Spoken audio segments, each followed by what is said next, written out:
and from Linda James, who's not got COVID but is unwell and also has to attend a virtual funeral. So so we're a bit. Lois is with us, Lynn is with us, Mark, Stephen, and myself. Yeah, that's the committee. So there are any other apologies from the police side?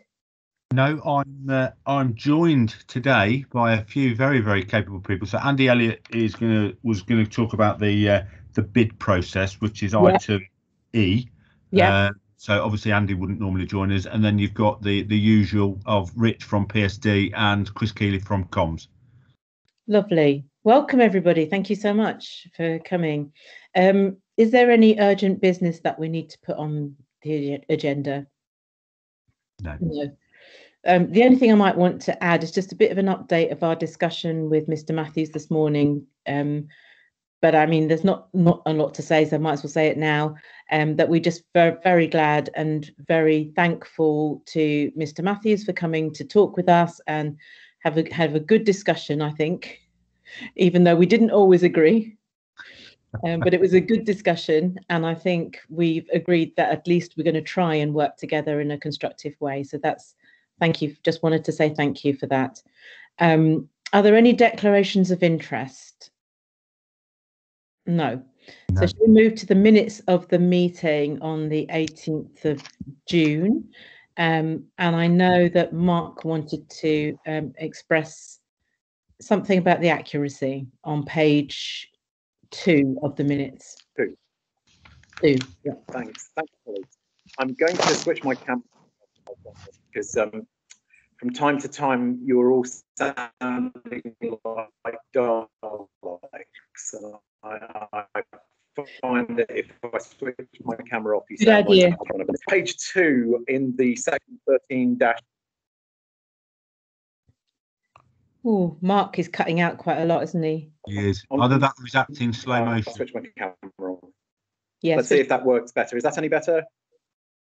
Yeah. I'll come back to it. Chair, please carry on. Well, we can hear you now better. So if you want to carry on, otherwise I'll do it for you. Okay. All I wanted to say was in 1321, what I was suggesting, where it says Dr. Peel highlighted one ethical question, was that, in my opinion, on balance, the benefit of stop and search is outweighed by the cost. And I was making the somewhat radical suggestion that Leicestershire Police consider stopping using stop and search altogether, other than in extreme circumstances and always with the express permission of a senior officer. It's fair to say I was the only person who was making that point. I don't think anybody else agreed with me, but I did say it, so it should be in the minutes. Yeah, but I think it's a really good point, and it might be a position like that, Mark, that helps us to really consider the usefulness of stop and search in the round. So can those minutes be corrected to reflect what Mark actually said, even if it was a bit stronger than what the minutes say now? Thank you. Anything else on the minutes, anybody? No. Okay, so we'll move on to the rolling action sheet. I don't know who's going to take us through this, whether it would be Simon or yeah. Yeah, I bet.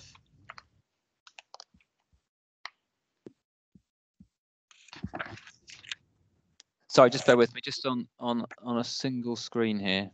Yeah. So, okay. So in terms of rolling action, so the first one that we've got is DIPS sampling. And the latest update on that was that the executive director explained that the unison chair is off on a period of sickness, which has delayed the conversation taking place, but agreed to pick this up when the chair is back working. Yeah. Is that something you're aware of, Karen? Because I'm not. Aware of him. I'm aware that we asked for that there was a bit of a dispute with the union because they didn't want us to be looking at grievances and misconduct for members. So I mean, I don't know whether I'm just waiting for. I'm aware that we're waiting for a discussion.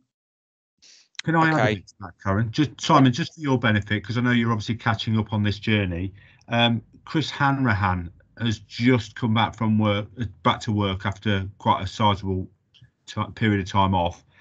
The issue here was that we were trying to provide some independent scrutiny of the way that we're managing grievances. Now, grievances get raised on behalf of an individual, and obviously they get currently managed by Lynn Woodward in the diversity unit. And what we were trying to do is just demonstrate a little bit of independent scrutiny around how they get managed, the effectiveness of that. We all felt that was a great idea. Unison just raised the challenge that often with grievances, they're very personal matters, and therefore they weren't supportive of it. So that was their position before Chris went off. So we sort of parked this, but I think, Karen, we were just looking to conclude that is the case and then close it off, I think, aren't we? Yeah. Right. So shall I just touch base with Chris then? Yeah, please. See where we get with that. Okay, that's fine. I will do that. So the next one is around stop and search, and I think that continues over. So the last invite was, it was agreed to invite Iris Lightfoot to these meetings where stop and search is on the agenda. So it's not on today, but I'm sure that's being actioned. Yes. Indeed. Okay, fantastic. I'm assuming that these keep going unless they've been greyed out. There's a number to go through here. So the next one then is around social media. So equality impact assessment section within the report was missing, and committee wanted to know if one had been carried out. And the latest update there was from yourself, Rob. I'm looking at some of these. These feel quite old and dealt with, because I know that I spoke with Julia and that definitely was dealt with and fed back. So it feels like we did deal with that one. So let's take that one out. Yeah, and I think actually, if my memory serves me right, Karen, didn't we have Iris at one point? We had a really poor signal. Yes. So again, I'm sort of sat here thinking, I think these have been discharged, and the updates haven't been put in. Now, that could be that they went into Angela, and that's happened as part of the handover period. But these have definitely been done, Simon. We can take those out. Is it worth you and I, Karen, separately outside of this, because there's quite a few to go through, I'm conscious, and I know we've got a long agenda. Is it worth us going through these separately outside of this, unless anyone's got any ones that they think particularly we need to focus on? I mean, my name appears to a lot of them, actually. So I'm happy, Karen, if you are. I'll go through and just whichever ones I think have been dealt with, if you've not got the results, Simon, I'll scribble it on and send it over. That sounds like a good plan. It does feel like it's me for most, doesn't it? Yeah, most of them. Otherwise, we'll spend a long time going through those. If that's acceptable. So, Rob, are you suggesting that you do this outside of the meeting and come back to us? If you're happy with that, Karen, obviously. Committee members, I've got some hands up, I think. Yes, you have. I've just unmuted. Got hands up for me. I asked for number 34 and those statistics and data quite some time ago, because we had a discussion around knife crime and its preponderance, and I wanted to know what sort of offences. Because if you remember, the discussion that on my side was that if those knife crime offences were merely possession offences, then obviously if you disproportionately search one community, you're going to find more of those offences, and that's not necessarily representative of the underlying problem of crime. So I really would like those statistics, because again, a number of times when we've talked about stop and search, we've talked about its importance in knife crime. So I want the force to be fully, understand and be aware of the statistics that they use. Thank you, Stephen. Yeah, I mean, I think it ties in with our last meeting where we were also asking for a bit more granular information about the types of stops and searches for under what powers. So that could be put into that as well. Okay. But apart from that, I think what we'll do, Rob, is pick up your suggestion. And Stephen, just to come back on that one, I think what might be useful, is actually if we book you in to see our performance and analytical team. So, because otherwise we'll end up spreading data all over the place. And I think a conversation between you and them to start with, we can get it right from the outset. Is that all right? That sounds fine. It's something I'd be more than happy to do. We will delegate Stephen to do that on behalf of the committee. That's great. Okay. So we'll move then to the schedule of meeting dates, paper A. They all seem fine to me, but I don't know if anybody else has any comments on those. No. Okay. I think. Yeah. No, that's fine. Sorry, I did have a comment. Oh, Lynn, go ahead. Yeah. I just wondered if we could get the 2023 dates as soon as possible, because we're normally 2 years and a bit in advance. That would be very helpful. Okay. Thank you. Is that okay, Simon, if we could have 2023 dates? Yeah, I'm sure we can work those through. All right. Karen, can I ask a question? Mm. Why are we always on a Friday? I often feel that I'm coming in here shot up, having been, so I've worked 2 weekends, so this is my 14th day on the trot. And you know, when you just think, what is there a significance of a Friday for any reason? I don't know. There's no a priori reason that it should be a Friday, Rob. It just seemed the most convenient day for most committee members, I think. Right. But that was, I mean, we can certainly discuss whether there's an alternative day from my point of view. We might want to rotate the days. It might help some members attend. I don't know if the committee have any views on that, whether you're wed to a Friday, whether it's better for you. Quite selfishly, Friday is usually my research day, which is I'm guaranteed no teaching. And the university now, with the amount of students that we've got, particularly since we've got 720 this year, there is no space in the timetable. So if I have a teaching commitment, I can't make it. That's one of the reasons I miss a lot of dip sampling, for those reasons, in term time. So Fridays are really convenient for me, but if it's not convenient for everybody else, I'm happy to change and I'll see what I can do. Because I'm the school's EDI officer now, which is quite a big important job, which means I don't have as much teaching as I used to. So I will probably be okay if we move things, but that's a risk for me. But I'm happy to. I mean, Karen, I'm not making an issue of it at all. It's one of those that certainly, if we've been on, like I've done a couple of weekends on the bounce, what we try to do is try to at least finish at a reasonable time on the Friday if we've worked all the way through. But if the dates are going to be set that far in advance, I'm sure with a little bit of planning we can jig things around. So it's not a showstopper. Okay, thanks. Well, let's take that again. Something I could discuss with Simon and see if we can. See what we can do. Just jig things around. Otherwise, we have to give you more days off, Rob. Okay, thank you. So we'll move. Is that funny? Very supportive of that idea. Look, I saw that. Sounds like directing operational policing. The PCC is not allowed to do that, so. Good answer, Simon. Very good answer. I need to have a think about the ethics of making sure that you've got good time off, Rob, for your own mental health. Honestly, please don't take it unreasonable. It was just they always on a Friday, and I was just curious, so it does coincide if we've been running ops and things. That's all. Okay, that's fine. Thank you.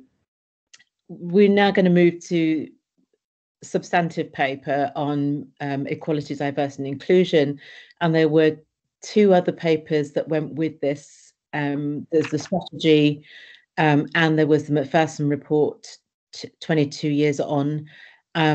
Very, very interesting reading, and thank you so much for sending all of that through. We very much welcome this report, and it seems very timely because there's so much going on in terms of equality, diversity, inclusion. It's just never out of the news, is it?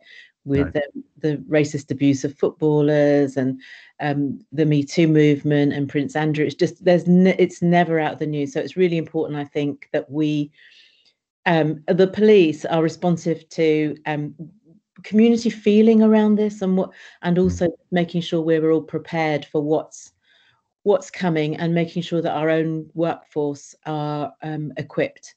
And of course, they have the fairness addressed to them as well. So I really like the 3 mantras you've got: reaching out to our people, our communities, and our partners. And as a committee, we have got some comments, as you might expect. So I'm just going to open it up for that. But before I do, I want to give you the chance, Rob, or anybody, to just say a bit about the papers and any approach or any ethical things that you want us to address. Okay, I mean, Karen, thank you, and obviously you will have done the detail and read it, so I don't intend to go into lots and lots of that. I guess the obvious one is paper B, which is written by Sergeant Mark Brennan, who is one of our staff officers, and he's doing a lot of work in support of myself and Simon around the diversity and inclusion agenda. So he's supporting the new reconstituted Internal Diversity and Inclusion Board, which is chaired by Simon, and he also supports the Race, Religion and Belief board that I chair, and between us we're doing a bit of a pincer movement to move the agenda forward. If I just sort of, the obvious things I'd pull out from it is the fact that we have looked at our old strategies, refreshed them, we've positioned ourselves well nationally with the groups and what's being discussed, and we've drawn all of that thinking in and refreshed our internal diversity and inclusion strategy, and that's the strategy that's been included. So first thing to note is that we've drawn all that thinking together, we've refreshed ours, and we've relaunched it here in force. And to give it a little bit of momentum, we've rebranded our internal force to align it with the strategy, so everybody's really clear that's the meeting and there's a strategy that's associated with it. So that's the first thing.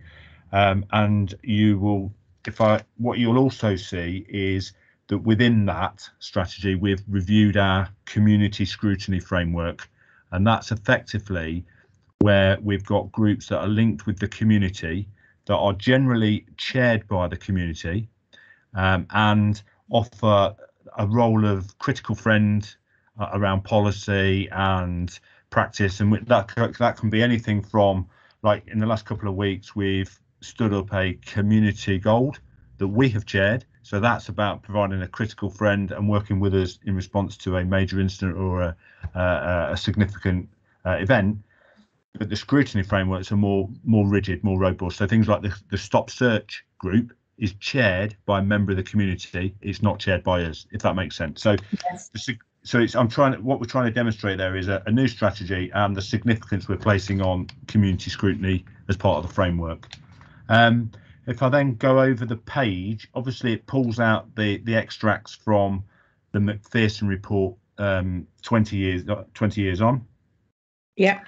And the key bits I'd draw your attention to, which probably we'll end up coming back to, is just an acknowledgement of the confidence gap within the Black community, and the fact that we are, I've taken the lead on understanding that in more detail and looking to pull together a bespoke confidence plan linked to the Black community. And Mark at the moment is pulling together various different pieces of work, and I'm looking to form a bespoke internal and external group just focusing on the confidence gap, and I suspect that we'll be bringing some of that back by way of some update. So that's the first thing, a really detailed focused look at the confidence gap with the Black community, and that's everything from understanding our levels of engagement with the Black community, the types of messaging, the user experience of the service, right the way through from calls through to victims of crimes, offenders,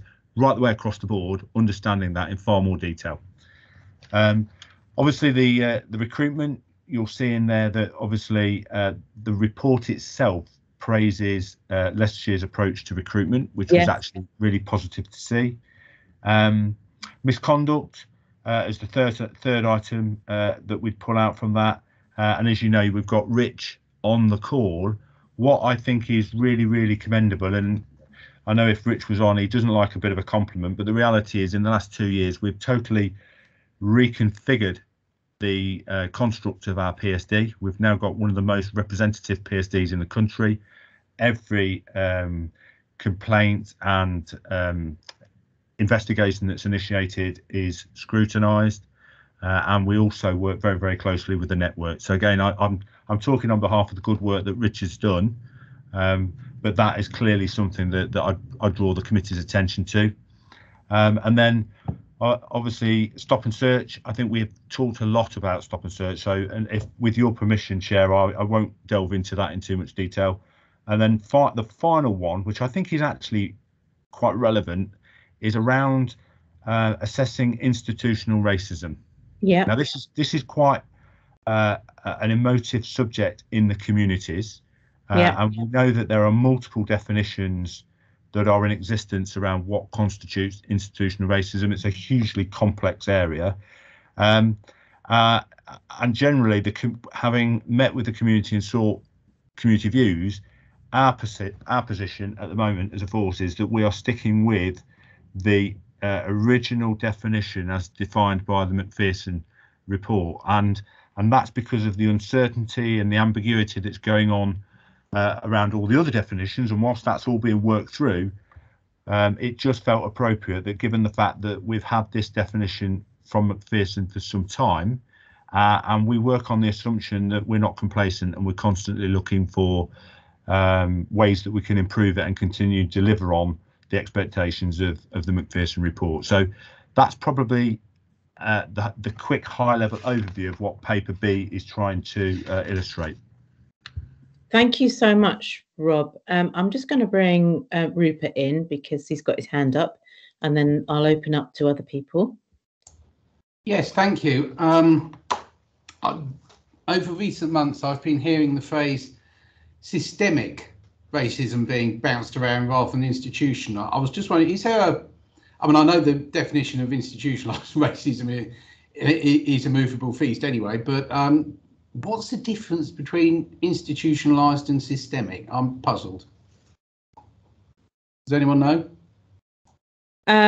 So, I mean, in some ways they're interchangeable, but what we're looking at when we use either term is ways in which the systems you operate, so systemic first, the ways in which systems that you operate can inadvertently discriminate or deliberately discriminate. So if I give you an example, it's an old one, but maybe I'll give you a newer one. The algorithm debacle last year for assessment in schools basically was set up by a computer, or a computer did it, but they found that the computer actually discriminated because of the factors that had been fed in by a human hand, discriminated against mainly lower income students, and many of those were Black. So it's looking for glitches in some way. And there was another example where in St. George's Medical School, where the computers actually acted on people's names. There are various examples that I can give you of how systemic racism can work, built into the systems and practices. Structural or institutional is a bit wider than that, in that it takes on board the fact that there may be issues in leadership, in the culture of the organization, in the way that people have been allowed to say racist things and it not being checked. So it's the unchecked practices that are different to the ones that are systemic at all three levels: leadership, cultural, and interpersonal. And if you put all of those things together, you've then got what constitutes institutional. Is that fairly clear for you, Mr. Matthews? And Mark and Lynn, I've got you wanting to come in, so let's bring you in. I was going to say not terribly, but I won't hold you up now. We can address it. I'm very happy outside the meeting, shall we say? I'm very happy to discuss it with you, or yeah, we can have a conversation. So Mark and Lynn. Lynn, do you want to go first? Anybody? Lynn? Okay. Can you hear me? Yes. Yeah. Okay. Can you hear me? Sorry. I can hear both of you. So Lynn, let me see. Let's go first, please. I think I inadvertently switched my mic off instead of switching it on. My apologies. Okay. The first point was on the gap in confidence. And when I was reading the figures there, obviously the converse of which is 26% of white adults do not have confidence and 36% of Black adults do not have confidence. Rob, you've mentioned about addressing that with the Black communities, but what about the white lack of confidence? Yeah, I mean, it's a really good challenge. I mean, in terms of the overarching thing is we're trying to improve confidence per se. So that's the starting position, confidence for all. OK, so we've been looking at where the confidence are. What we know is where we experience lower confidence for non-Black communities is often associated with areas of deprivation. So I could almost hazard a guess there are certain areas on the northwest, there'll be areas on the Esmonsal, the Saffron Lane generally, and of course you often see an overlap between service users and service receivers in some of those areas. So you often see people that are perhaps trying to use the service as a victim, but are also being dealt with by the police as an offender, for example. So there are issues that do undermine confidence in those communities. But to answer directly, we're looking at confidence in the broadest sense. What this does is, and that's at force level, what we're trying to highlight here, linked to the McPherson report and the diversity, we know that nationally there is a bigger confidence gap with the black community, and that is nationally recognised, it's nationally being discussed, and certainly from a force perspective, what we wanted to do is ensure that firstly we were well represented on those national discussions, which we've ensured we're nicely linked in, but also we wanted to, because those figures in the report are ones that are national, and what we want to know is, well, what is the baseline, how developing a really true and granular baseline locally, so that as we're doing activity over the next few years, we can actually track what's making a difference and close our own local confidence gap. And we recognise that some of that will be influenced through international and national activity, but what we can control is, what do we know about our people, what's impacting on service, and how can we close that gap through what we do. So that's what we're trying to do. Thank you. That's great. And the second part of the question actually was about the group, the closing the confidence gap. I'm presuming then that the actions and targets that you get out of that will then read across on this strategy, a revised strategy. Is that correct? Yeah. Absolutely. Yeah, definitely. Brilliant. Thank you very much. Mark. Yeah, I just wanted to say, Rob, I think this is a really excellent piece of work. I think you and Mark are to be commended for it. This is an ethics committee, so I suppose the question for us would be, is it ethical, particularly around your selection of the McPherson definition, as you talked about. Whether it's ethical or not, it seems pragmatic and sensible, and on that baseline, I would be prepared to say it's ethical.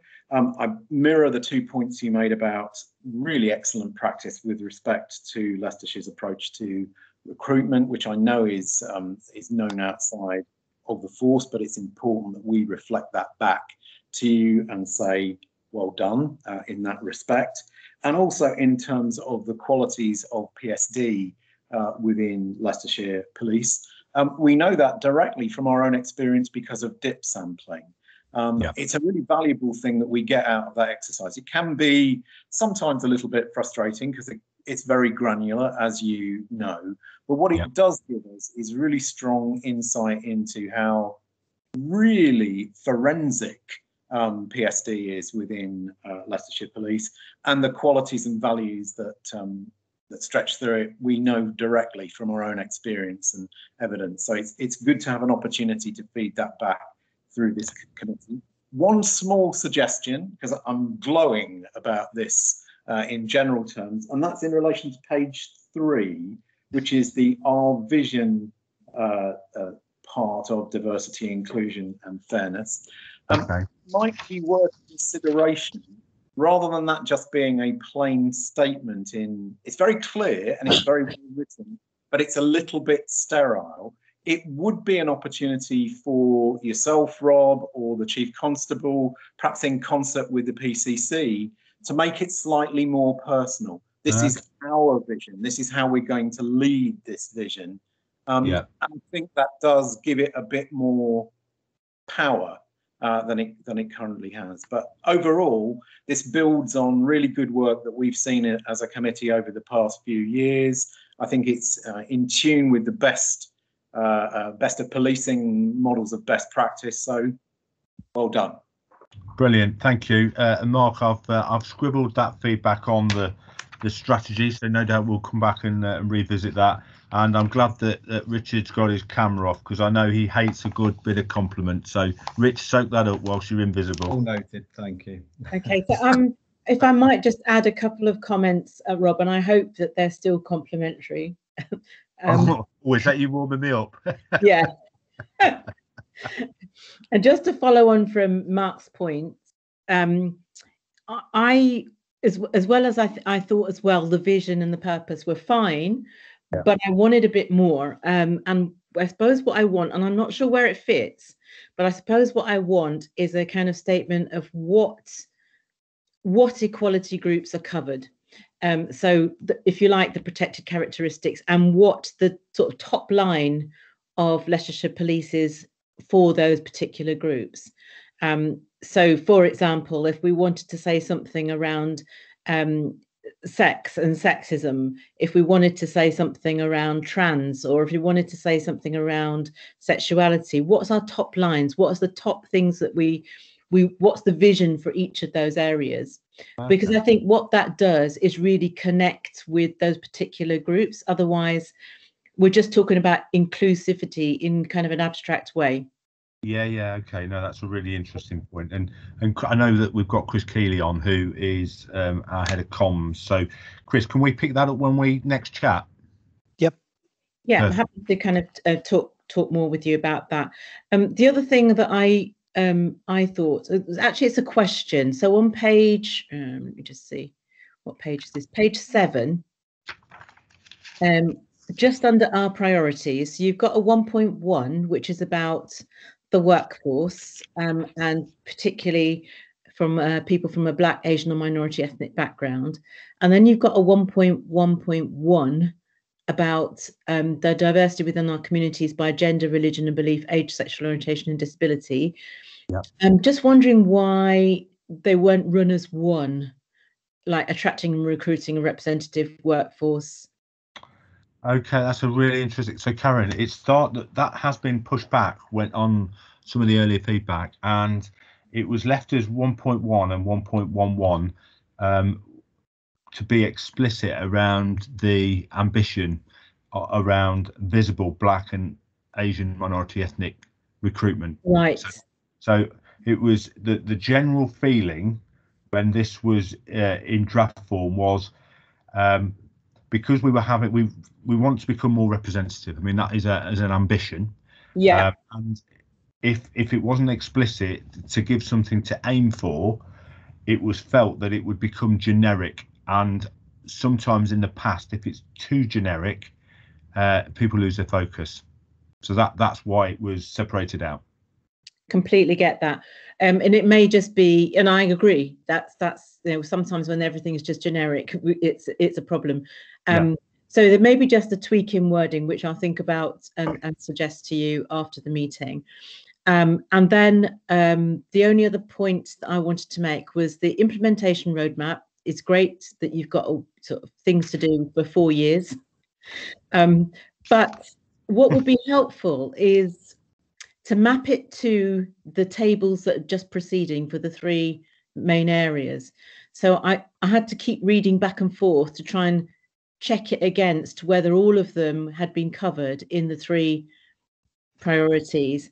And then and I know this couldn't have been done in time for this meeting, so this really isn't a criticism, but what would be really good was, again, as you've got in the paper that goes with this, where the Macpherson report identifies where there are some things happening, map it to this document as well, to the strategy document, to say where you're picking up on that 22 years on report. So that may be something that is not immediate priority, but I think it would be very helpful as a piece of work to look at how this all reads across generally. No, Karen, thank you. I guess you can see I'm writing that down, because actually I know what's happening at the moment, which isn't explicit in here, is that each element of those is being allocated out. Right. And the KPIs against each of the 3 zones are being worked up to be included into our new Power BI framework. Okay. So the idea is, and that's probably for another day, at the touch of a button, all of the metrics that sit underneath this are visual in some form of data visualization. So they're working that through at the moment, because ultimately, how will we know we're making progress? So I think the 2 will dovetail together. Okay, thank you very much, Rob, for that. Are there any other comments from the committee members about the Equality, Diversity, Inclusion report and strategy?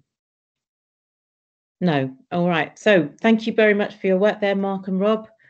And we'll move on to the review of vetting. Okay. Would you like to lead us into that, Rob? I can, although I do feel that I'm going to steal Richard's thunder. So whilst vetting, PSD, all of that ultimately reports into me, the person that's doing lots and lots of hard work is the person who we've been nice about. So, Rich, I can talk to it, but actually you're leading on it. So would you like to talk on it? Yeah, that's fine. Yeah, and if there's any bits in there that I've missed, then obviously come in. But yeah, I've written the paper, so I'm happy to talk through it. So the vetting APP has changed, and that was launched in March 2021 by the Chief Constable of Warwickshire, who's the lead for national vetting, Mr. Martin Jelly. So the revised version of the APP was intended to strengthen the safeguards that are already in place. So it is the first real sort of line of defence in terms of making sure we have the right people with the right values in Leicestershire Police. So that was the change. In the paper, I've just outlined some of the key changes that are included. So the first one is the vetting standard, and what that actually means is this kind of brings to a close any discussions around proposals to deviate from the APP. So I think what we've had before is the APP is there, but there's been local variations in terms of what people are doing. So what this is trying to say is there is no other variations. This is the vetting standard. This is what we should adhere to. So I think what it's trying to do is just strengthen the APP and say, actually, this is the standard. This is what all forces should be adhering to, and there should be no local variance. So that was certainly a key one. The disproportionality in vetting, I've been very timely given sort of some of the issues we've already been talking about. So the disproportionality in vetting, that's sort of started to be introduced over the last 12 months. And again, it's just a requirement for forces to take more of a proactive approach to monitor whether the vetting has a disproportionate impact on certain communities and underrepresented groups, and just to ensure that diverse and representative, well, as we've been saying, to ensure a diverse and representative police service is really, really important. So I think for the first time now, that's been included within the APP just to strengthen area business, really, really key. And probably just to put a little bit more context around that in terms of Leicestershire and some reassurance that Mandy and the vetting team, along with my DCI, Ali Tompkins, they do monitor this. They do look at the data and they sit down on a regular basis just to see what the data is telling us. So that's the monitoring, but they will take action if they do start to see any disproportionality. And just taking that a step further, they are now going to start dip sampling as well and really starting to look into some of the cases where we have refused vetting, and just to understand the reasons for that and whether that's had a disproportionate impact on certain underrepresented groups. So great to see it in the APP, really sort of in tune with what we're already doing. And again, just to give you some sort of reassurance that our monitoring and dip sampling will continue, again, just to make sure that we're aware of it, we're looking out for it, and we can respond to it. So at the moment, I'm reassured there is no disproportionality within the vetting system. And certainly around certain areas of finance that we are being encouraged to look at risk mitigation strategies in order to make sure we get proportionate vetting outcomes. So that's certainly one area that we're looking at. So moving on, transferee vetting. This is an interesting one. So this is a bit of a red flag for vetting.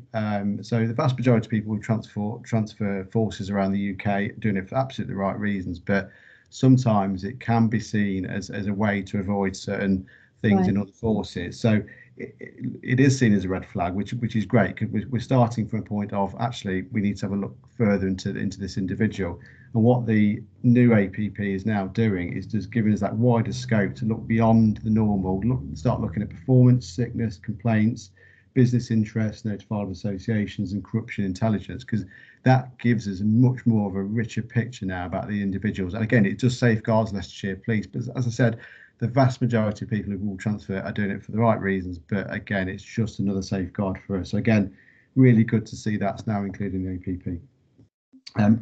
Just moving through. So the most significant change for us, certainly in Leicestershire, is the frequency of management vetting and security clearance aftercare. So what we were doing previously, it was 2 checks in 7 years, just again safeguarding, looking at is there any change in circumstances, and just giving that opportunity to dip sample and look at whether anything's changed for the worse in terms of are we now seeing any corruption risk. So we kind of did feedback to the national group on this, and we didn't necessarily feel it was necessarily the right way to go, but the APP's changed and it's dictating you will now do aftercare each year for people with MV and SC clearance.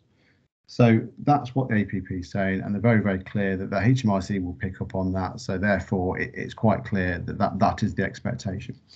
So what that now looks like, we've done some evaluation on that. That is circa 1,000 additional checks for our vetting team each year. So you can probably appreciate from those numbers that is significant. So that Sorry, sort of can I flesh out? Because when you think about 1,000, that's 1,000 checks that probably within each of those checks has a further 50 checks. Yeah. When you're checking one person, you've got to do a lot of checking. Yeah. So actually 1,000 actually equates to a lot more than 1,000 tasks. Yeah. It can be, you know, well in excess of several thousand physical checks to get 1,000 people vetted. Right. It is a substantial amount of work or additional work for the team. So that's obviously causes a bit of an issue because obviously we want to be compliant with the APP and certainly with HMRC due to come in and inspect anyway. So we know what we need. We need 2 additional staff in order to meet that demand. So we did quite a bit of scoping on this, but effectively in order just to sort of make this as succinct as I can, we found within my own PSD budget the opportunity to use some of that to basically fund 2 additional staff in order to be APP compliant. So I'm pleased to say that we've actually used that funding. We've now recruited the 2 additional and they will be starting within vetting in mid-October, which is great. So we very, very quickly, we can be compliant with APP, checking the people on MV and SC aftercare, which is great. And I think we are actually quite ahead of a lot of forces because I think we're only just starting to get the head around this, where we've identified it, we've assessed it, we know what we need, and we've recruited off the back of it. And actually, we've done it from within budget, which is even better because again, talking about public purse, it keeps us cost neutral as well. Yeah. Richard, you enjoyed those conversations, didn't you? I did, yeah. Very interesting. But no, last we got to the right place, didn't we? We did. Yeah. So, Rich, I just want to say thank you so much for that. I mean, as you know, this is so important for the ethics committee just to know how the vetting is taking place and to know about the new guidance, and the fact that you've progressed so quickly, to me, shows a real the extent of the seriousness of which you take this. To make sure we've got the right police officers in post and that we're holding the highest standards of policing. So that goes directly to our role. And I want to say thank you for progressing this so quickly. There are a couple of members of the committee that did have comments, and I know we picked up on a couple of things you've touched on. So I'm just going to invite them to see if they want to add anything. And that was Lynn, I think, about disproportionality, and Mark, you wanted to talk about the roles. Yeah, just very, very quickly on the risk mitigation. Obviously, that's absolutely excellent that to ensure the vetting doesn't have that disproportionate impact on underrepresented groups. And I mean, a really good example of read across on all the different strategic things you're doing. Fantastic. And I particularly like seeing the softening on the financial hardship as well. Because that makes a lot of sense when we're looking at certain parts of our community. So thank you very much indeed for all that work. No, thank you. So I say greatly received, and that's it's just good to see it's been sort of recognised and actually understood that what we're trying to do. So thank you. Absolutely. And Mark or Lois or Stephen, did you want to come in? Yeah, can I say something very quickly? Thanks for this. I'm particularly interested in what you're talking about transferee vetting. I take your point that the people transferring into the force in Leicestershire are doing so for absolutely straightforward and above board reasons, but it's great to have some greater degree of confidence that we're not importing bad apples from other forces. That makes perfect sense. I liked what you said about finding, actually you didn't say very much about finding extra money from your own PSD budget to fund two members of staff to be compliant. I did think that was an example of rich becoming poor, but let's leave that alone, Rich. Innovation, Mark. Yeah, absolutely. It was, yeah. Last thing, I notice in point 12, the new vetting roles are offered on a 2-year fixed term contract. I just wanted to ask what happens at the end of that 2-year period.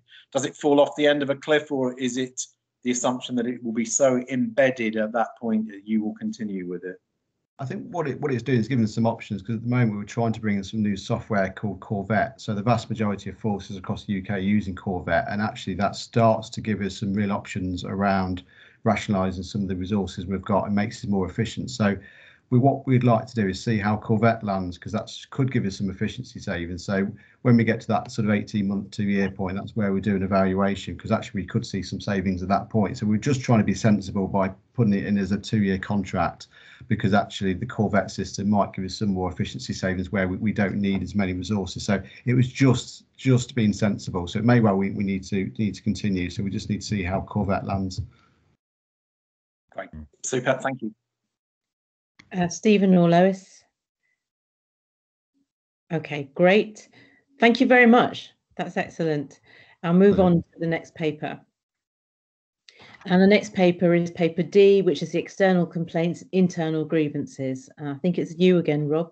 It is me. And again, I'm going to give Rich the choice, because I feel that Rich is in the spotlight today, because we're in the PSD world, aren't we? So again, you'll note the report has been written by Rich. Clearly, I'm well aware of the content. So, Rich, I will give you the choice. I'm happy to talk this, or would you like to go for it? No, I'll give you a rest, sir. I know you've had a long 2 weeks, so happy to pick it.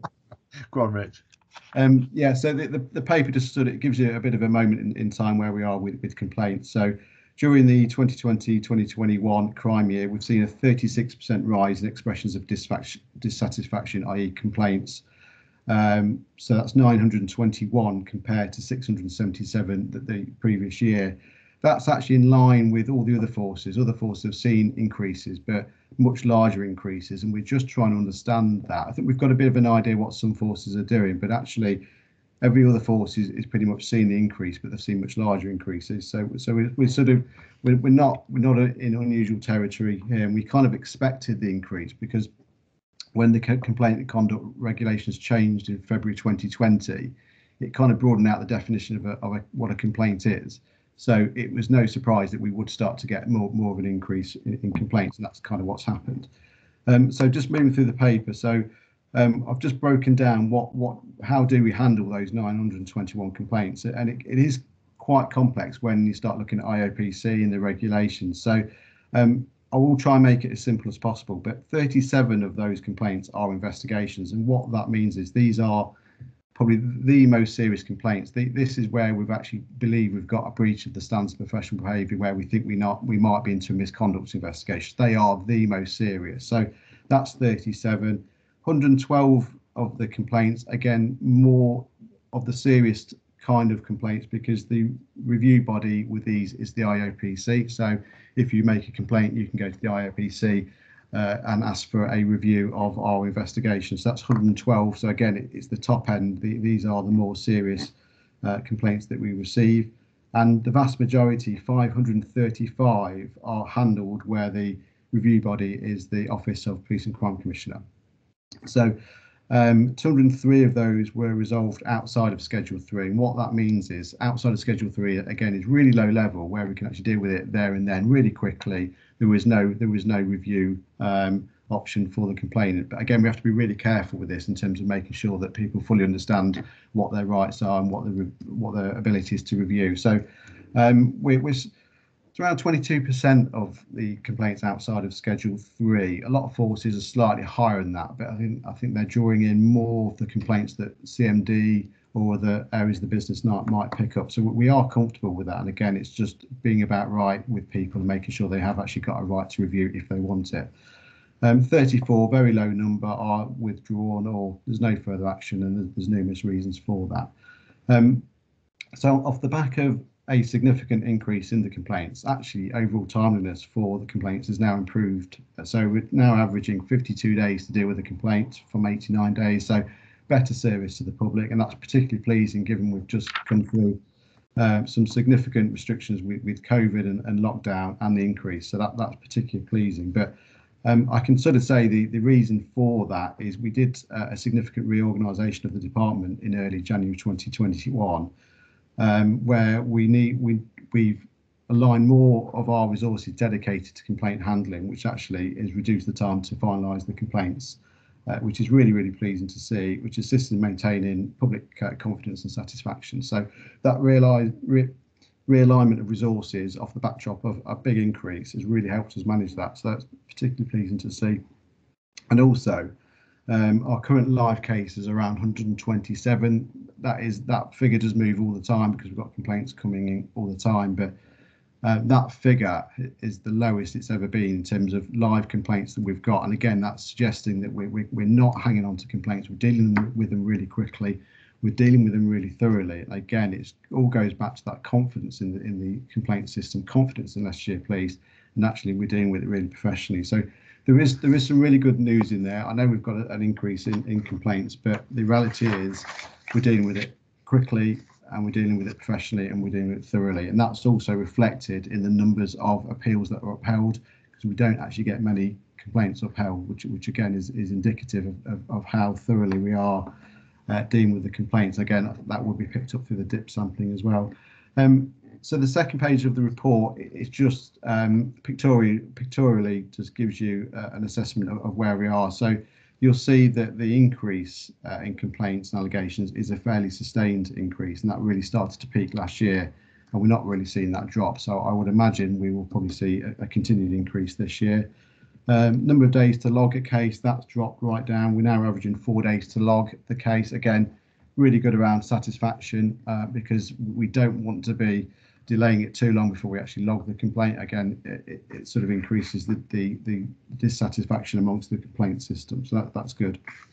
So what I'll just move on to now is just to talk about the contributing factors for the increase in complaints. So as I said at the start, the new broader definition of what constitutes a police complaint has now sort of broadened out, so that sort of inevitably will lead to more complaints.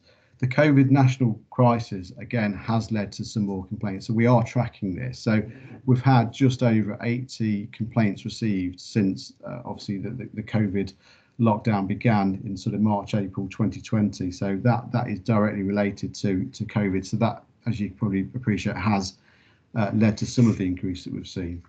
But I think more importantly is that political and social climate that we're seeing. I think what we tend to see in the complaint system is reflective in society. So where we've had certain sort of high profile matters in America and in the UK, that does affect the way the public perceive the police. And what we've seen since sort of George Floyd in America from last year is a increase in the number of complaints where we are starting to see discriminatory allegations being made against officers. It's a perceived discrimination that we're seeing, but they do have to be thoroughly investigated. So where people are being stopped either in a vehicle or on foot, people are now saying, well, you've only stopped me because of the colour of my skin, or from the community I've come from, or because of my sex. So we are starting to see that. The IOPC do put a lot more scrutiny on that, quite rightly. So that does lead to some enhanced investigations, but that is certainly something that I think is starting to drive up some of the numbers because of some of the social political climate that we're currently operating at the moment.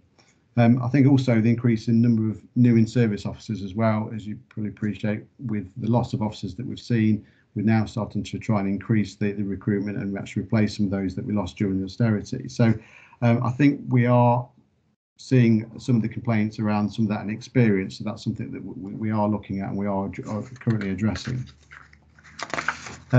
Just moving through, just to talk about some of the emerging trends that we've got. So, and some of the work that we're doing to try and deal with it. So certainly a stronger learning and guidance required for new in-service officers. We have got a lot of new officers that have joined, certainly during COVID. They're younger in service, so I think we just need to ensure that they have the right skills, they have the right training and guidance when they're actually out there policing, because it is a complex world, it is difficult, it's becoming ever more complex. So again, we're just making sure we've got the ability to equip the officers in terms of what they're likely to face. So we do a lot of front face-to-face inputs with new starters, just to try and reiterate and confirm what the standards are that we expect.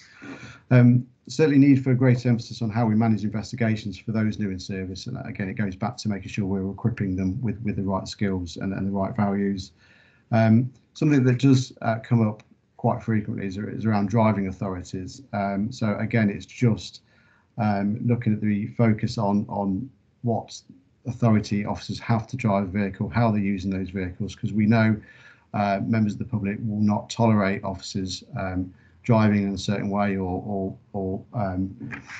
not adhering to the Road Traffic Act if they themselves have sort of been dealt with by the police. So that is something we do see within the complaint system, where people will complain about police driving. So again, we just need to reiterate the standards around that. I think finally, just a reminder to certainly the new in-service officers, the College of Police and Values, the ethics, the code of conduct, just to strengthen some of those positive behaviours that we expect, because this is really important. This goes to the heart of confidence and then the satisfaction that we need from our communities. So that's just a bit of an insight into in terms of what we think the areas we need to focus on as we move forward. But again, just to give some reassurance around that and the culture of learning that we have adopted, because we would much rather prevent complaints rather than have to deal with them. That is a key strand of our business strategy. It's a key key ethos within PSD. So we are constantly looking for trends and themes in order to feed that back into training, feed that back to officers. So from the 921 complaints we had in the last crime year, there were 294 individual pieces of learning that were passed out. 10 officers were formally referred into the reflective practice review process that came in with the new complaints regulations. There were 67 pieces of organisational learning, and 4 officers were referred to disciplinary proceedings. So again, it just gives a really good overview of actually what we are actually doing based on the complaints we're having. It's all very well, we've got the complaints, well, what we're going to do with them, because it is feedback for us. That's what a complaint is, it's feedback. So we will use that proactively to ensure we try and prevent that from happening in the future, embedding the correct values, embedding the right skills, embedding the right attitudes as well, just to make sure that we are continuing to deliver the best service that we can, and we have the right values, and we actually express that in the work that we do. So hopefully that gives a really good sort of moment in time in terms of where we are with the complaints. Some really positives in there, and obviously, as you can see, we're doing some really good proactive work around the learning as well. Thank you so much, Rich. Mark is coming in a minute, but I just want to say thank you, because it's again really, really important for our work to see this kind of report and this kind of data, and how great that you're actually reducing the time that it takes to resolve a complaint, even though the numbers are going up, but you're reducing that. So very well done. Mark, and then Lynn, and then Stephen. Okay, thank you, Chair. What this paper asks us for is some sort of analysis of the data that's presented, and you know that I'm a statistician, so here we go. I think there's a really good news story for Leicestershire Police here, and it's really nested in point 2 in background and point 10 in culture of learning. If the Mercury this evening carried a banner headline that says Leicestershire Police experience a 1-year increase in complaints of 36%, people would draw a particular conclusion. But the data here, the evidence, is the good news story. You said it yourself, Rich, that whilst the percentage has gone up in Leicestershire, it's partly due to a redefinition of what you constitute as complaints. But more importantly, fascinating from my position, is it's a smaller proportionate increase than any other force in the UK. So it puts, statistically, it means that Leicestershire is a positive outlier. It means that the bell curve, the normal distribution, Leicestershire would be right up at the top end. That's a really interesting story. And it's reinforced by the point at point 10 on page D3, that Leicestershire alone accounts for 10% of all national learning. Leicestershire, whilst an important force, isn't one of the largest forces by any means in the country. So that contribution is way out of proportion to the size of Leicestershire as a force. So in terms of an analysis of these findings, you need to be careful how you handle the 36% increase in 1 year. You don't need me to tell you that, but you're giving us data that could be explained, I think, very powerfully to the public to show Leicestershire you are a positive outlier. I mean, it's an extraordinarily powerful statistical picture. So that's all I wanted to say. Karen, Thank you, Mark. Yes, Rob. I think Mark's ability to summarise what Rich and I have had many conversations about is really brilliant. I think it would be really helpful at some point whether that summary could be captured properly. Fed into, yeah, and I'm just thinking probably that's the sort of thing that the committee could quite easily provide a summary into the force. And I'm assuming, Rupert, that would be something that's always nice to have in your back pocket in terms of, because what it demonstrates is that Leicestershire Police deal with complaints well in comparison to others. And actually, not only do we deal with it well, we capture the learning quickly and we share it with other forces, showing the leadership role and the importance we place on it. So I'm being a bit cheeky, but it feels like there's sometimes where, you know, a product from yourselves might help us and help Rupert, I'm sure. I think that's a really good idea, Rob, because it's, I mean, we do want to be positive where we can be about what the achievements of the force. So I think, Mark, are you open to writing something? Absolutely, Rob. If you want to email me and ask me a question, I'll respond in a way that summarises what I've just said, and how you use it. Rupert, also, if you wish to use it, is entirely up to you. I see that as being entirely appropriate use of my insight and of this committee. Great. And Mark, if you're happy, in the email, I'll include the fact that obviously within that, we've absorbed growth in vetting requirement, restructured to become representative, and absorb that demand at cost neutral. I'm doing your PDR, Rich. It does sound quite good, doesn't it? It does sound good. Yeah. Anything else you want to add in there, Rob? No, I'm being dead cheeky now. I'll stop there. Yeah, stop there. Okay. Lynn. Yes. Under the emerging focus, the stronger learning, I know one of the things that we were particularly keen to see was conflict management and de-escalation training, that sort of street craft that we see so well on the video footage from maturer officers, but not always on the newer officers. So yeah, I think that I'm assuming you are going to be including that, but yeah, it's really interesting actually. We've just had a recent IOPC publication talking about de-escalation, which I've actually fed straight through to the inspector within learning development, put it straight through to our skills trainers, because I think de-escalation, it keeps coming up, we keep seeing it, and actually we've now seen the IOPC paper. So what we do, we've fed that straight back in with our own learning into L&D, so that should now hopefully form part of the skills trainers now. Fantastic, thank you very much. Thanks, Lynn. Stephen? Yeah, I'm not quite going to be as glowing as Mark, but I think there was another good news story there, and it takes us back, and that's the complaints resolved outside of Schedule 3. I remember the discussion we had as a panel with Mick Gamble some time ago about what was the right thing to do here to make it clear that members of the public, if they were unhappy with being dealt with outside of Schedule 3, could ensure that actually this would be dealt with as a proper complaint and recorded as such. So I wanted to sort of touch back to there and ask you, did you resolve how you do that communication with complainers and how you think that's impacted upon your figures?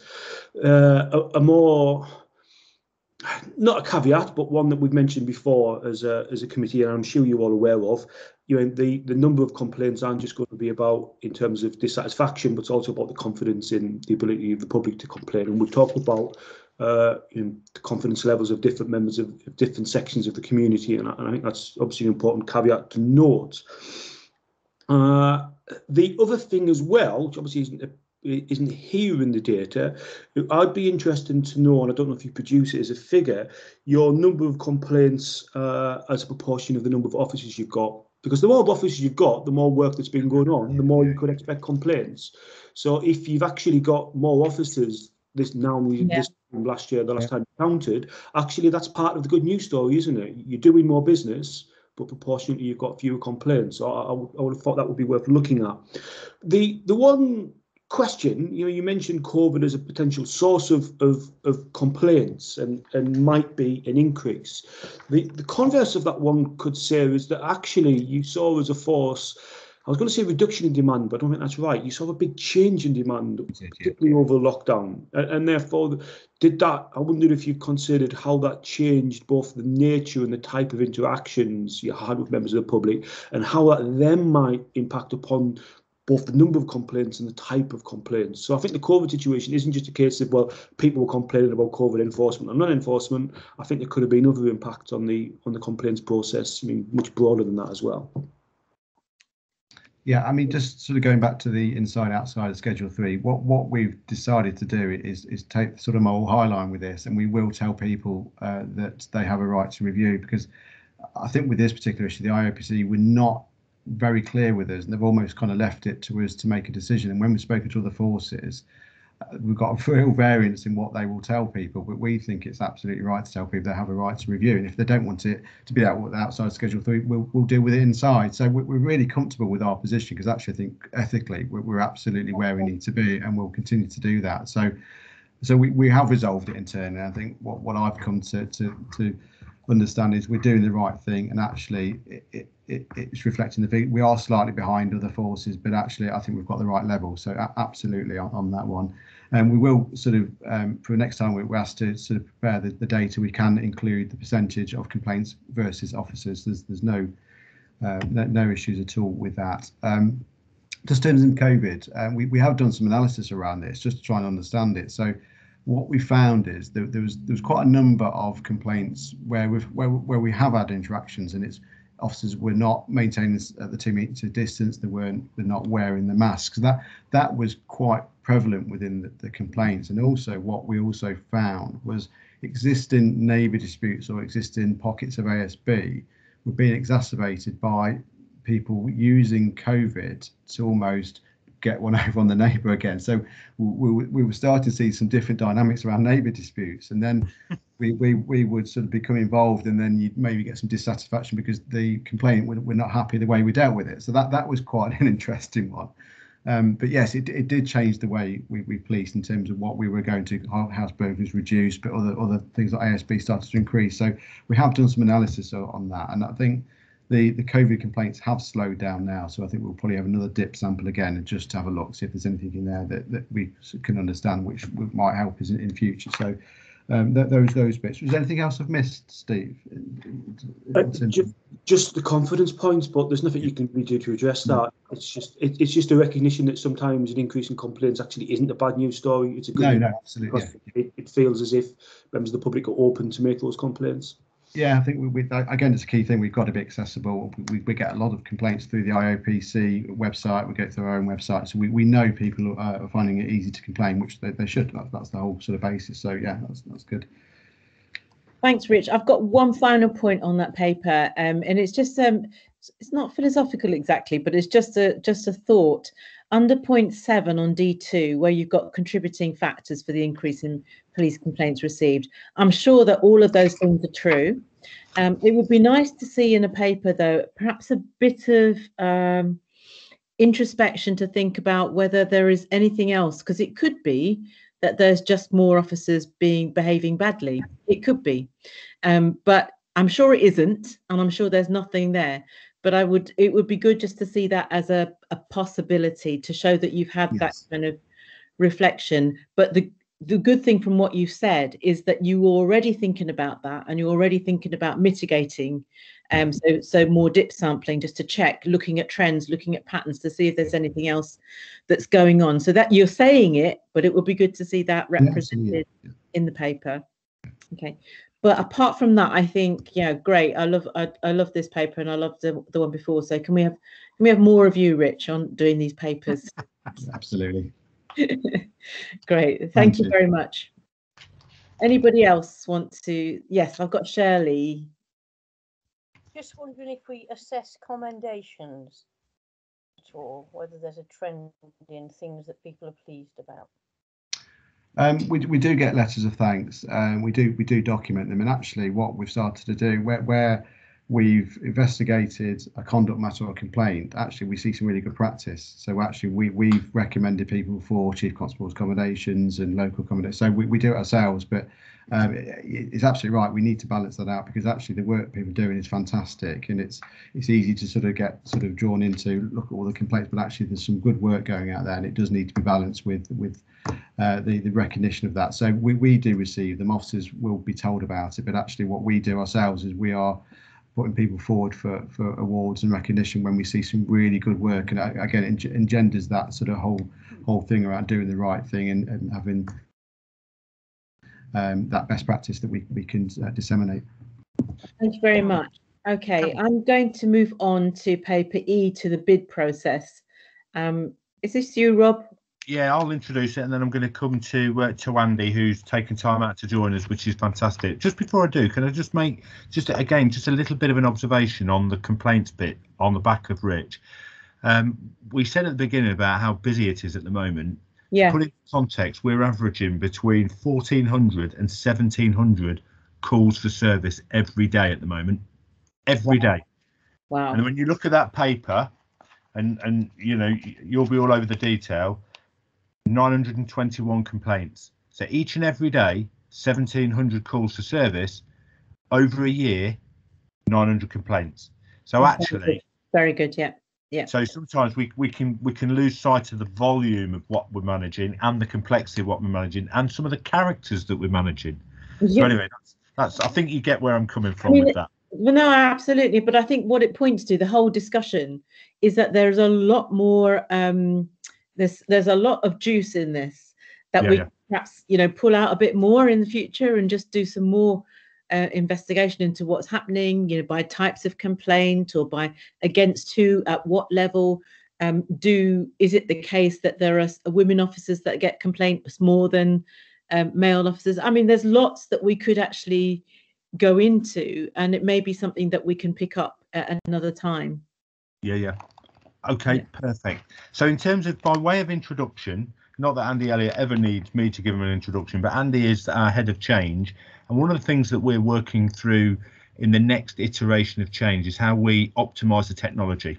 So we've got a huge piece of work going on at the minute about technology, everything from moving our on-premises into cloud.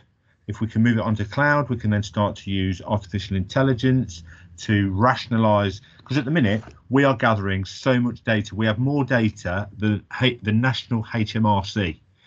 And of course, once we've got it, we're responsible for it. We've got to cleanse it. We've got to dispose of it. And as you all know, once it's in our system, somebody's going to have expected us to do something with it. And that brings all sorts of additional challenges. So one of the things that we've been working through, and Andy is right at the heart of this, is how we can move our approach to technology to become far more responsive and start to optimize some of that technology. And there's some really good examples of where we've tested this. So we have actually now stood up a cloud platform.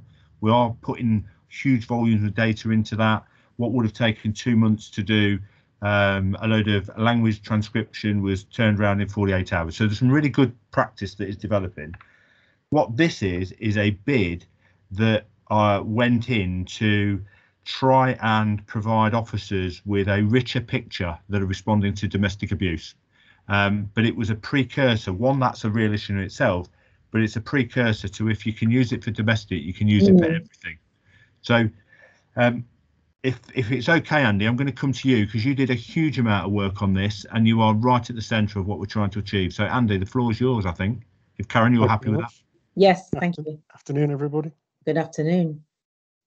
So you've got 2 papers. The appendix that went with the paper was actually the bid that was submitted. So that's quite a long document, lots of pretty pictures. And the bid went in June. Unfortunately, it was unsuccessful. We have asked for feedback from officers as to why it was unsuccessful. That still hasn't arrived yet, but I'm sure it will come in due course. But what we did was we put together a proposal. I work for, as well as Leicestershire Police, I also work for Police Digital Services 2 days a week. So I work with some of the national central technology organisations that work for policing across the UK. And a couple of the companies that work with them, I had a conversation about the bid with some of the things that we wanted to do ourselves locally, which Rob's highlighted.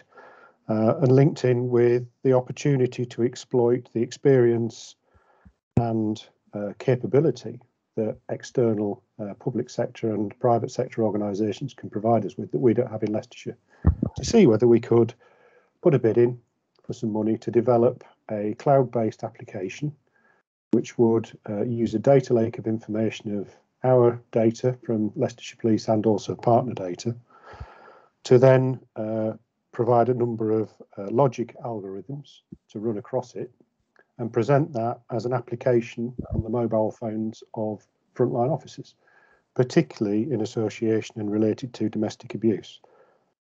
As has already been mentioned today, we have a huge uplift in the number of young officers who are inexperienced, and domestic abuse cases are often quite challenging for them to deal with, because often it's experience that gives them the learning and the best way to approach them and what to look for when dealing with domestic abuse. So what we wanted to do was utilise the data that we'd got, use artificial intelligence algorithms to present information to those officers to allow them to make the best possible decisions and to understand what to look for or what to consider, therefore make the best conclusion to the attendance of a domestic incident.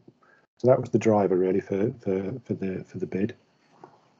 The reason that it's come to yourselves for a conversation really is about the ethical considerations about data sharing. So all of the partners, police, local authority, health, when they collect data, they'll collect data about lots of things. But particularly in relation to domestic abuse, it's often takes quite a while before it can pop up onto the police or the police can become involved. There are often, I think on average, 33 associated incidents or occurrences of what could be described as domestic abuse before it actually pops up and lands with ourselves and we start to interact. So there's always a background picture and things that have gone on, often things that we're not cited on, which may well lead to officers making slightly different decisions when they're in attendance at an incident. So that's what we wanted to do and where we wanted to go with it. That data is already collected by the partners. It's often collected for different reasons. But what we wanted to do really was sort of pose the question to yourselves around the ethical dilemma of utilising some of that data to deal with things that may not be associated with why it was provided in the first place. So I suppose that's the question that I would like to pose to you. Unless, of course, you've got any questions about the bid, then please don't ask me too many technical questions about the very detailed drawings because they are quite complex. Thank you so much, Andy. Yeah, I was going to ask you about all of those diagrams, but no, okay. No, I'm not going to. So I know we had a couple of comments. I'm going to invite Lynn to come in at this point. Thank you very much, Chair. Yes, I've got a couple of comments about the bid itself and some comments about the use of data. But if I can start with the bid, first of all, and the positive things about it, about how ambitious. I love the fact you went for a third of the national budget, practically, for STAR research. Fantastic. The excellent use of the private sectors that you were pulling in, and particularly what you picked up on about supporting inexperienced frontline officers with live data. That just seems eminently sensible to me. One of the sort of missed opportunities, I suppose, that I saw with my fundraising hat on was about what makes a true partnership, especially a true local partnership. And, 8 of the 12 operational improvement outcomes that were mentioned were predicated on sharing of partners' data.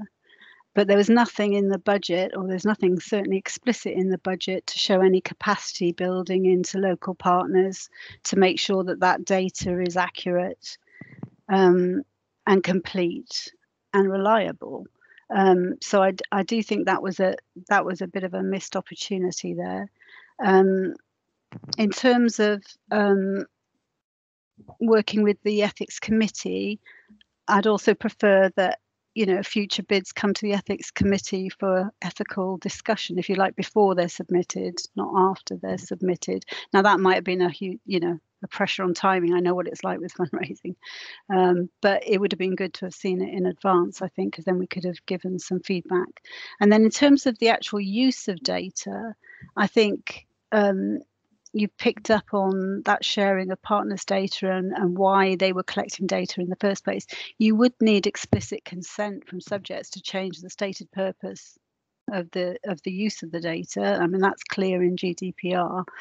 And I think there's also a problem about, and I don't know how this gets resolved, because I think it does need to be resolved. There's a sort of question around automation of decision making, if you like, especially within experienced officers where they might overly rely on data, because that's not allowed within GDPR, except I think with contracts, or if you've got explicit consent to use automated decision making.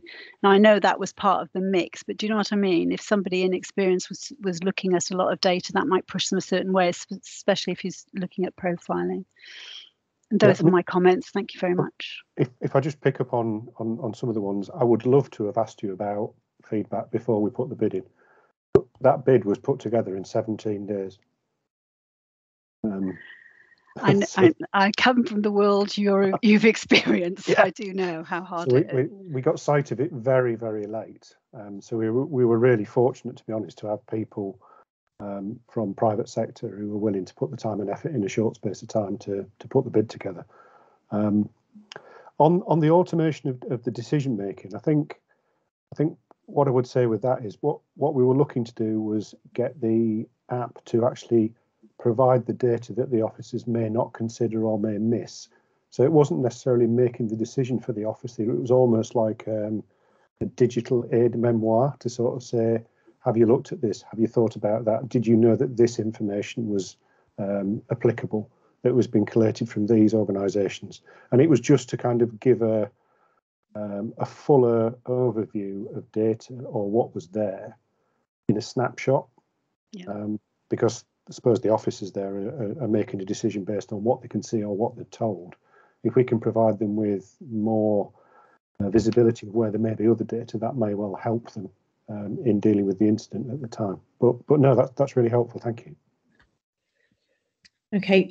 Just before we move on, Rupert has reminded me that he has to leave at 3:30. I'm just wondering if we have any questions, but I think we had a pretty good discussion this morning, so I'm not sure there's anything else anybody wants to ask. Just shout, because I've got hands from Mark and Stephen, which I think are to Andy. I don't think they're for Mr. Matthews. Okay, so thank you, Rupert, for attending this afternoon and for this morning, and look forward to you coming to many more meetings and to working with you. I think we've got a meeting scheduled sometime, haven't we, Chair? I think. Sorry, we've got a meeting on the 18th of October. Brilliant. Okay. Thanks. Cheerio, guys. Bye. Yes, Rupert. Take care. Bye-bye. Sorry about that. So, Mark, can I bring you in next? Yeah, I'll be very brief. I really take your point about having 17 days to prepare this. So, but it is quite critical, and that is on page 24 of 28. It's the ethical, legal, and delivery risks section. The first paragraph is 70 words about this committee, and we really shouldn't be using the fact that Leicestershire has this committee as a sort of charter mark of capability. It's got to be a bit more switched on than that. So I think 70 words wasn't enough, and it needs. If you're going to say we are ethically switched on as a force and that this committee has something to offer, I agree wholeheartedly with what Lynn said. It really probably should have come to the committee prior to rather than subsequent to your bid submission. But with the caveat of 17 days to put it together, I feel your pain. Second point, very briefly, I'm chair of 2 safeguarding partnerships, and let's think about the issues around consent and confidentiality with sharing confidential information between partner agents. Both of the roles that I have as an independent chair are for children. That does make it somewhat more straightforward, but where we can argue and evidence that it's in the best interest of the child under Children Act 89 to share information, even information that's quite personal, we do not need to go back to third parties for additional consent, because we have a degree, as an authority, a degree of parental responsibility for all children. Now, clearly that's very different in the area of domestic violence, but if we looked at the stats around women, and it is predominantly women, so I'm going to talk about women only. If we looked about the stats around the number of women dying as a result of domestic violence, or certainly suffering very serious injury, I think we could make a similar argument that it's in the best interest of those women to share information without let or hindrance between agencies. It's one for our legal colleagues to take forward, but certainly my contemporaries who chair safeguarding boards for adults, I've heard that sort of discussion being made there. The reason I'm articulating that back to you as a group is the point that Rob made earlier on, because he said if this can work for, I'm putting words in your mouth here, Rob, I beg your pardon. If this can work for domestic violence, it could work for everything.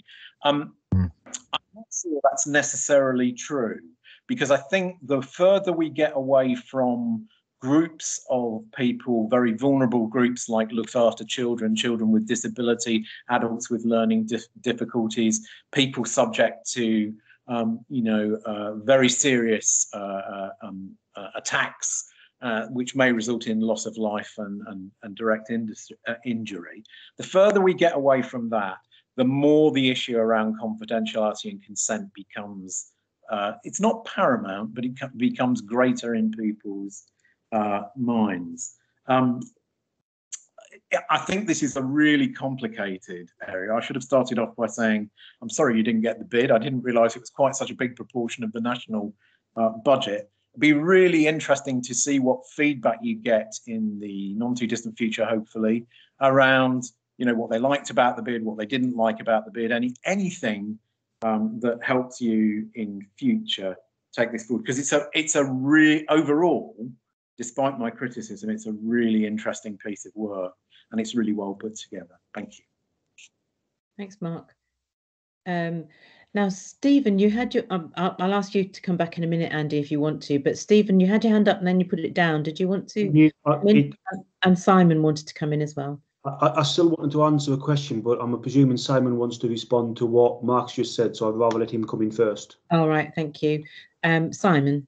Thank you. That's very good of you. Yeah, it was just to say, obviously, Karen, I know we're going to be meeting in the future with yourself and Mark around the terms of reference, and I just thought it was worth flagging, worth exploring that, allowing the panel or enabling the panel to make comments on future bids, and just making sure we capture that properly so that we've got an agreed process so the bid writer knows what to expect, so on and so forth. That's helpful. Thank you, Simon. Stephen. Yeah, I'm pleased I'm midway there. That makes sense for Simon to say that now rather than after what I've got to say. The first point to note is we obviously write bids as part of what I do at work as well, and I'm a dreadful bid writer, so I'm not wanting to comment or critique too much. Just to go back to what Mark was saying about the GDPR, I think I'm not a GDPR lawyer and never want to be. I find it dry, it sticks and awful. But there are all sorts of recent justifications for holding information and the exchange of information. So I don't necessarily feel that that's going to be a blockage to this sort of work. I think what's more important than GDPR is the old adage when we're dealing with AI in any system, of the old adage of garbage in, garbage out. I've got in my new role at Birmingham, I've got a colleague who's a professor who looks at this in great detail, particularly around artificial intelligence. And one of the problems with AI is the extent to which it can unknowingly perpetuate, stereotypical thought processes and clothe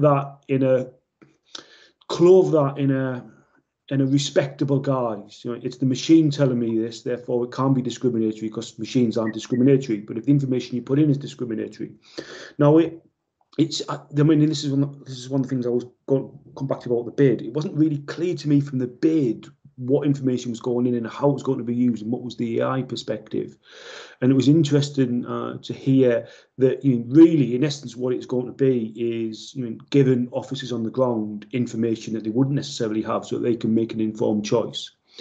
But I still think there is the risk there of garbage in and garbage out. What goes into those frameworks, what data is inputted, what isn't inputted that could be in similar circumstances, and then for what does that mean for proportional policing? Because I think proportional policing is one of the things we're really interested in, which I think goes right back to Lynn's point, that working with your partners to ensure that the data that you get from them is robust, I think is equally as important, if not more important, than what you do with it. And I would echo that for those reasons, for me, really, about the proportionality of what you do and trying to avoid, as we were discussing earlier, indirect discrimination in terms of how you police. One last thing on the bid, it was interesting that that description of what this was all about, so much better than the bid.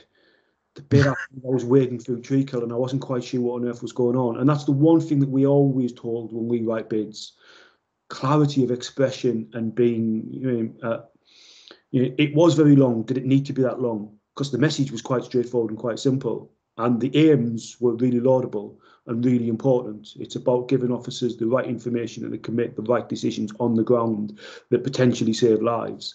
And that didn't quite come through for me. There was an awful lot of the technology, not enough of this is why it's important. Thank you. So I've got Rob indicating. Does that mean you want to come in before Andy, Rob? I'm happy to go last, Karen, whichever. So if you want to go to Andy first, I was just going to scoop up a couple of comments. That's all. Okay. Andy, do you want to respond to any of that? Yes, thank you. I mean, the comments are really useful. Thank you. And we did have quite a lot of conversations about what Steve said around the quality of data. I mean, it's interesting because the bid process was really structured about what you could put and what you should put, and they really led the bid.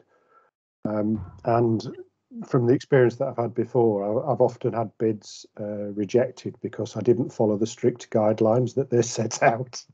So the first rule was we have to follow the guidelines that they put through, even though it ended up being rather dry, and that's not really what we would like to have said, but that's what we had to do. But yes, the comments really about the data, I completely understand and agree. What we wanted to do was make sure that we understood what data was going to be used and make sure that it was of the best possible quality, so that it gives the officer the best snapshot, I suppose is the best way to do it, instantly on the scene of what's available and what's there, just to help them make